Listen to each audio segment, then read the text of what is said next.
When you're assigned to report on the history of a place, then naturally you want to find that one person who knows more than just about anybody else about it.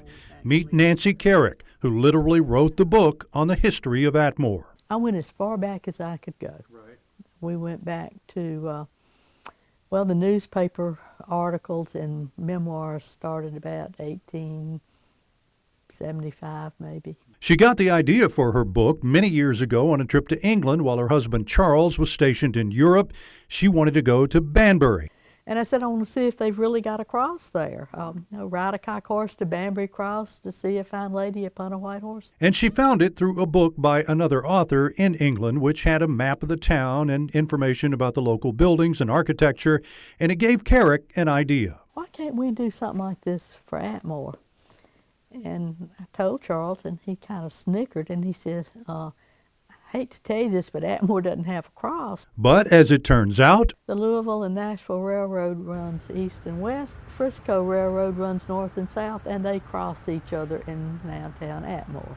With that idea in mind, it did take another 30 years for the book to be completed, but it's full of memories of lifelong residents about what life was like way back in the early 1900s when the town was incorporated. And Atmore is not the original name of the town. It was once called William Station. Because there was a man by the name of William Larkins Williams that actually lived down in Florida, right across the Florida line. Williams used the existing railroad for supplies, but the town, like many towns in this region, formed largely because of the timber business. Carrick traced the origins of Atmore to about 1870. There were 3 buildings here. There was a sawmill, a store, and a house. The sawmill attracted workers who needed places to stay, stores to buy things, and a town was born. And soon, town leaders decided William Station wasn't a good enough name, so they changed the name to Atmore, which also has an interesting story behind it.